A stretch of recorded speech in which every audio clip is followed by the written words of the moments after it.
Echoes of the Unknown. The Cursed Photograph. Chapter 1. The Purchase. My name is Marcus Chen, and I'm a freelance photographer living in Salem, Oregon. I specialize in architectural photography, old buildings, historical sites, that sort of thing. I've always been drawn to the past, to the stories that walls and windows can tell if you know how to look. But after what happened to me in September 2019, I've learned that some stories from the past are better left undisturbed. I was 28 at the time, living alone in a converted loft apartment downtown. I'd moved to Salem specifically for the work. The city's rich history meant there was always someone needing photographs of historic properties, whether for real estate, tourism, or historical societies. I'm naturally introverted, preferring the company of my camera to crowds of people, which made Salem perfect for me. The morning of September 15, 2019, started like any other. The autumn rain drummed against my windows, the smell of coffee brewing in my kitchen, the soft gray light filtering through the clouds. I had finished editing photos from a Victorian house shoot and decided to take a walk through the antique district. Eleanor's Antique Emporium sat on a corner of Kamikata Street, squeezed between a bookstore and a cafe. Eleanor Hartwell, the owner, was a woman in her 70s with silver hair and sharp blue eyes behind wire-rimmed glasses. She knew her inventory better than anyone I'd ever met. "Marcus," she called out as I pushed through the door. "Perfect timing. I got some photography equipment in yesterday's estate sale. Some beautiful old cameras from the 1940s. The shop smelled of old wood, dust, and something else, something sweet but melancholy, like flowers left too long in a vase." Eleanor led me to a glass display case near the back. "Estate sale from the old Whitmore house up on Mission Street," she explained, unlocking the case. "The family finally decided to sell after it sat empty for 20 years. She pulled out a pristine Leica 2If, but something else caught my eye, a black and white photograph in an ornate silver frame. It showed a young woman, maybe 25, standing in front of a grand staircase. She was beautiful in that timeless way, dark hair and victory rolls, wearing a simple but elegant dress, her eyes looking directly at the camera with an intensity that seemed to pierce through the glass. "That's an interesting piece," Eleanor said, noticing my gaze. "Found it in a bedroom upstairs. The frame's solid silver, but there's something about her expression, almost like she's trying to tell you something." I found myself staring at the woman's face. Her eyes seemed to follow me as I moved. There was something desperate in her expression, a kind of longing that made my chest tighten. "How much for the photograph?" I asked, surprising myself. $25, frame's worth twice that at least." I bought both the camera and the photograph, though I couldn't explain why. Back home, I unwrapped the photograph and set it on my kitchen table. On the back, in faded ink, someone had written Catherine, forever waiting 1943. Chapter 2. The First Dream. I propped the photograph on my bookshelf and went about my evening routine. But I found myself glancing at it repeatedly throughout the evening. Each time I noticed something new, the way the light fell across Catherine's face, a small detail in the background, the particular way her lips seemed to be forming words I couldn't hear. That night, I had the first dream. I was standing in a grand foyer with a sweeping staircase, the same staircase from the photograph.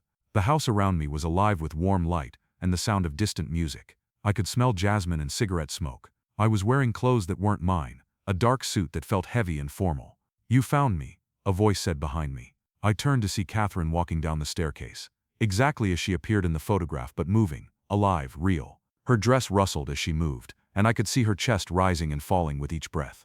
"I've been waiting so long," she said, her voice carrying a slight accent I couldn't place. "I knew someone would find me eventually, someone who could see." I reached out to take her hand, and the moment our skin touched, I felt a jolt of electricity. Her hand was warm, real, undeniably human, but her eyes were filled with a desperate hunger that made my blood run cold. "Don't let go," she whispered, her grip tightening. "Please don't let go. I can't go back to the silence." I woke up gasping, my heart pounding. It was 3:17 a.m. I was drenched in sweat but felt cold. I could still smell jasmine, faint but unmistakable. I told myself it was just a vivid dream, but as I lay there, I could swear I heard something, a soft sound, like fabric rustling, coming from the living room where I'd placed the photograph. I got up to check. The photograph sat exactly where I'd left it, Catherine's image unchanged. But standing there in the darkness, I felt watched. The sensation was so strong I actually turned around to check if someone was behind me. The next morning, I tried to dismiss it as imagination, but the dreams continued. Every night, I found myself back in that grand house, and every night Catherine was waiting. The dreams became more vivid, more detailed. She would show me around the house, telling me stories about the people who had lived there. But there was always an undercurrent of sadness. "This was my home," she told me during one dream, leading me through a library. "I was so happy here, until what?" I asked, but she would never finish that sentence. The dreams weren't just vivid, they were affecting my waking life. I would wake up exhausted, as if I'd been walking around all night. I started finding small things out of place in my apartment. A book moved from one shelf to another, a coffee cup sitting on my desk when I was sure I'd left it in the kitchen. Once, I woke up to find my camera positioned as if someone had been looking through the viewfinder at the photograph. Chapter 3. The Investigation, Uncovering the Truth. After a week of disturbed sleep and strange occurrences, I decided to research the photograph. If Catherine had lived in Salem, there might be records, newspaper articles, something that could explain who she was and why she was affecting me so strongly. I spent hours at the Salem Public Library, searching through old newspapers and city records. The microfilm machines hummed as I scrolled through decades of local news, looking for any mention of Catherine Whitmore. I found her on a Thursday afternoon, in a newspaper dated October 13, 1943. The headline read, "Local Woman Found Dead in Mansion Fire." The article was brief but devastating. Catherine Whitmore, 25, daughter of industrialist James Whitmore, was found dead yesterday morning in the ruins of the family mansion on Mission Street. The fire, which consumed the entire east wing of the house, appears to have started in Miss Whitmore's bedroom. Neighbors reported seeing flames around 2 a.m., but the fire department was unable to save the structure. Miss Whitmore had been despondent recently following the death of her fiancé, Lieutenant Robert Hayes, who was killed in action in Italy last month. I stared at the screen, my hands trembling. Catherine Whitmore. The same last name as the estate sale Eleanor had mentioned. The same house where the photograph had been found. I continued searching, finding more pieces of the story. The follow-up articles painted a picture of a tragic love story. Catherine had been engaged to Lieutenant Hayes, a local boy who'd enlisted after Pearl Harbor. They'd planned to marry when he returned from the war. His death had devastated her, and she'd become increasingly reclusive, spending days in her room, refusing to eat or see visitors. The final article, dated a week after the fire, contained a detail that made my blood run cold. Investigation into the Mission Street fire has concluded that Miss Catherine Whitmore died by her own hand. A note found in her bedroom expressed her intention to find Robert wherever he has gone, and her belief that love transcends death itself. The fire appears to have been deliberately set. Miss Whitmore's remains were found clutching a photograph of her deceased fiancé. I sat in the library's fluorescent light, staring at the words until they blurred. Catherine had died by suicide, burning herself alive in the very house where the photograph had been found. She died believing that love could transcend death. That night the dream changed. I found myself in the same grand foyer, but now I could smell smoke. The warm light was replaced by an orange glow that flickered across the walls. Catherine appeared at the top of the staircase, but this time she was different. Her dress was singed, her hair disheveled, and her eyes held a wild desperation. "You know," she said, her voice echoing in the burning house. "You know what happened to me." Chapter 4. Calling for Help. The detective's assistants.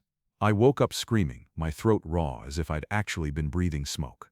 My apartment was freezing cold, and I could see my breath in the air. The photograph on my bookshelf was glowing with a soft pearl-like light that had nothing to do with any external source. I grabbed my phone and called Detective Sarah Mills, someone I'd worked with on historical documentation projects. Sarah was practical, skeptical, and level-headed, exactly what I needed. "Marcus, it's 4 in the morning. Are you okay?" "Sarah, I need help. I know this sounds crazy, but I think I'm being haunted by a photograph." There was a long pause. "Are you drunk?" "I'm completely sober. Please, can you meet me?" To her credit, Sarah agreed to meet me at a 24-hour diner downtown. I brought the photograph with me, wrapped in a towel because I couldn't bear to look at it directly. As I told Sarah everything, the dreams, the research, the way Catherine seemed to be pulling me deeper into her world, I watched her expression change from skepticism to concern. "Marcus, when's the last time you slept a full night? You look terrible." She was right. I'd lost weight, my hands were shaking, and I could barely focus. But the photograph was still affecting me even wrapped up. I could feel Catherine's presence like a constant whisper at the edge of my consciousness. "I need to get rid of it," I said. "I need to return it to Eleanor or donate it somewhere." "Then why haven't you?" I stared at the wrapped photograph on the table. "Because I'm afraid of what she'll do if I try to leave." Sarah studied my face for a long moment. "Okay, let's say I believe you. What do you think this Catherine wants?" "She wants me to stay with her. She's been alone for 76 years, trapped in the moment of her death. She wants someone to share that eternity with her." "And you're tempted?" It wasn't a question. Sarah could see the truth in my face. I was tempted. The loneliness I'd cultivated as a lifestyle choice paled in comparison to Catherine's cosmic isolation. "We need to find out more about her," Sarah said. "If she's trapped by unfinished business, maybe we can help her find peace." The next day, we drove to the old Whitmore mansion. The house still stood on Mission Street, though it had been abandoned for decades. The east wing, where Catherine had died, was a blackened shell, but the rest of the structure remained intact. We found a way inside through a broken window. The house was exactly as it had appeared in my dreams. The grand foyer, the sweeping staircase, the library lined with books. But in daylight filtered through boarded-up windows, it looked different, sad, empty. "My God," Sarah whispered. "You described this perfectly, down to the pattern on the wallpaper." Chapter 5. The Confrontation. Face to face with the past. We climbed the staircase to the second floor, where the damage from the fire was more evident. Catherine's bedroom was at the end of the hall. When Sarah pushed open the door, we found ourselves looking into a room frozen in time. The walls were charred, the furniture reduced to skeletal remains, but there, in the center of the room, was a perfect circle of unburned floor. "That's where she died," I said. "Though I don't know how I knew. That's where she was found." Sarah walked carefully around the room, taking photos. "Marcus, look at this." She was kneeling beside what remained of a dresser. Scattered among the debris were fragments of photographs, dozens of them, all showing the same man in military uniform, Lieutenant Robert Hayes. "She surrounded herself with pictures of him," Sarah said softly. "She was looking at them when she set the fire." That night, I decided to confront Catherine directly. I placed the photograph on my kitchen table and waited. As darkness fell, I felt the familiar pull of sleep. But this time I fought it. I wanted to meet her while I was awake. The temperature in my apartment dropped by at least 20 degrees. Frost began forming on the windows. The photograph began to glow with that pearl-like light, and slowly, impossibly, Catherine began to emerge from the frame. She appeared as a translucent figure at first, but gradually became more solid. Within minutes she was standing in my kitchen, as real as any living person. "You went to my house," she said, her voice carrying that familiar accent. "You saw where I died." "I saw where you trapped yourself," I replied, trying to keep my voice steady. "Catherine, you need to let go. Robert is gone. You can't reach him this way." "You don't understand," she said, moving closer. "I can feel him sometimes, when I'm strong enough. When someone looks at my photograph long enough, gives me enough energy, I can almost touch him. But it's never enough. I need someone to stay with me, to anchor me to this world, so I can find my way to the next. That's not how death works, Catherine. You're not helping Robert by staying trapped." She laughed, that brittle sound from my dreams. "What do you know about suffering?" "You deserve to find peace," I said, "but not at the cost of trapping someone else." Her expression changed, becoming predatory. "You think you have a choice? You've been mine since the moment you bought that photograph. Each night, you've been feeding me energy, making me stronger. Soon I'll be strong enough to keep you forever." I felt a pull, like invisible hands grasping at my chest, trying to drag me toward the photograph. The frame was glowing brighter now, and I could see swirling images within it. The mansion, the fire, Catherine's final moments playing out in an endless loop. Chapter 6. Breaking the Curse. The Power of Letting Go. "I won't let you do this," I said, fighting against the pull. "I won't let you trap me like you've trapped yourself." "You don't have a choice," Catherine screamed, her beautiful face contorting with rage and desperation. "I won't be alone anymore. I can't be alone anymore." The pull intensified, and I felt myself being drawn toward the photograph. But as I struggled against Catherine's power, I remembered something from my research. "Catherine," I said, my voice strained, "you said you were found clutching a photograph of Robert." "Yes," she hissed. "I held him as I died. I tried to bring him with me." "What happened to that photograph?" She paused, her grip on me loosening slightly. "It burned. It burned with everything else." "So you couldn't keep him," I said, understanding dawning. "You tried to trap him the same way you're trying to trap me. But it didn't work. The photograph burned, and Robert moved on. He found peace." Catherine's face crumpled, and for a moment she looked like the heartbroken young woman she'd been in life. "He left me," she whispered. "He left me alone." "He didn't leave you," I said gently. "He did what he was supposed to do. He died and he moved on. The only reason you're still here is because you're holding on to something that was never meant to last forever." "But I love him," she said, tears streaming down her translucent cheeks. "I love him so much." "I know you do. But love isn't about possession, Catherine. It's about letting go when you have to. Robert wouldn't want you to be trapped here. He wouldn't want you to trap others." The light from the photograph began to flicker, and Catherine's form started to fade. "I'm so tired," she said. "I've been holding on for so long, and I'm so tired." "Then let go," I said. "Let go and find your peace." Catherine looked at me one last time, and in her eyes I saw not the desperate hunger that had terrified me, but the young woman who had loved deeply and lost everything. "Will you remember me?" she asked.